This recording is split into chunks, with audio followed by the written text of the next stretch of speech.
Perkenalkan, nama saya Wulansari Akibatul Wida dengan NPM 24120077 dari Prodi Pendidikan Guru Sekolah Dasar Fakultas Ilmu Pendidikan Universitas PGRI Semarang.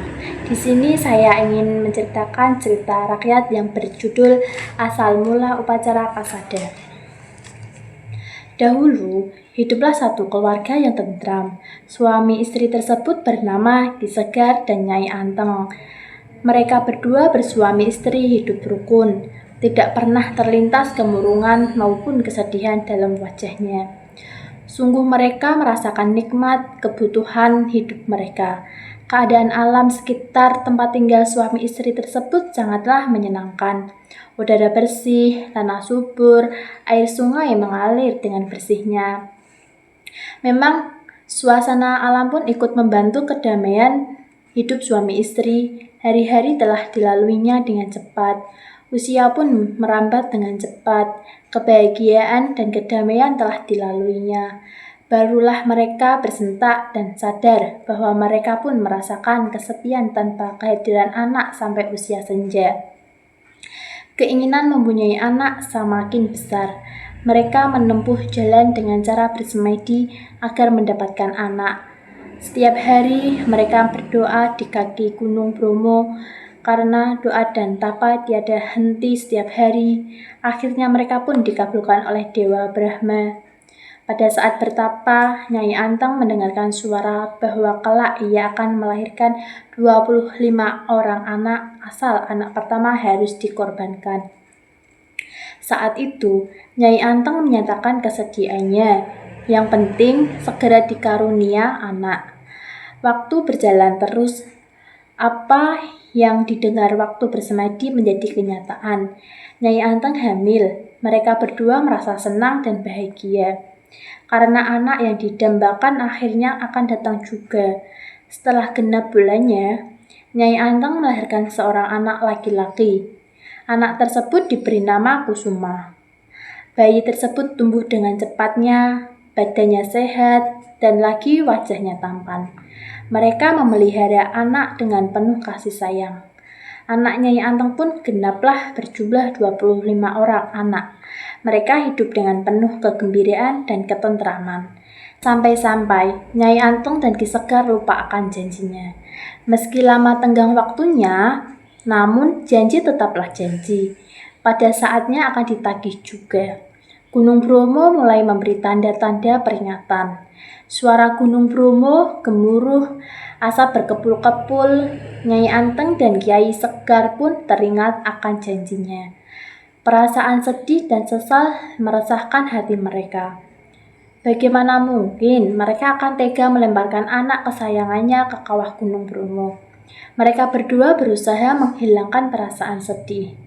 Seandainya dapat diganti persembahan kepada dewa di Gunung Bromo, bukan anaknya, melainkan dirinya.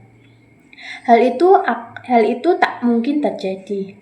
Dewa menghendaki anaknya yang sulung, bukan dirinya yang sudah tua.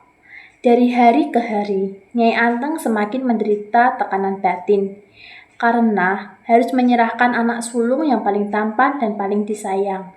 Sementara di Gunung Bromo semakin bereaksi terus, letusan-letusan mulai terjadi, lelehan leher pun dengan derasnya.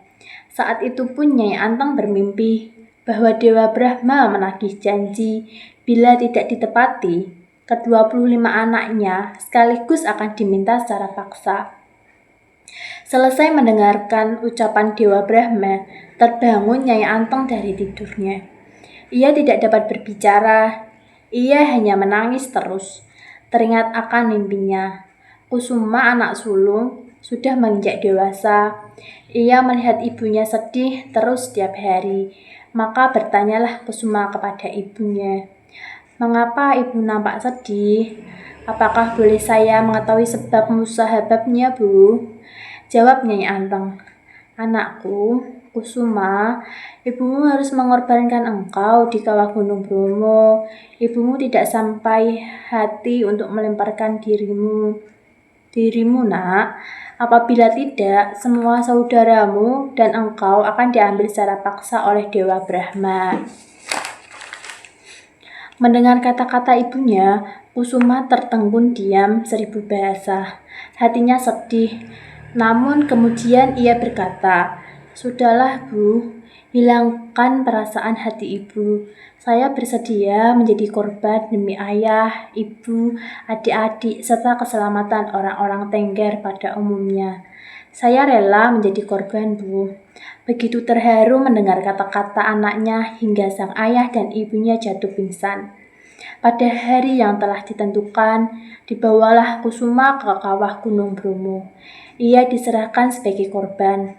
Kemudian ia dilemparkan ke kawah Gunung Bromo dengan disaksikan oleh orang-orang di sekitar kaki Gunung Bromo. Kurban Kusuma oleh Nyai Anteng dan Ki Segar diterima oleh dewa. Sejak peristiwa itu, Gunung Bromo tidak lagi terdengar suara gemuruh. Jadilah Gunung Bromo tenteram, tenang, kembali seperti semula. Petani mulai mengerjakan sawah dengan tentram dan aman. Demikian juga Nyai Anteng dan Ki Segar, serta ke-24 anaknya hidup dengan tenang. Sampai kini, masyarakat Tengger mengadakan upacara korban di bawah Gunung Bromo untuk menghormati roh Kusuma.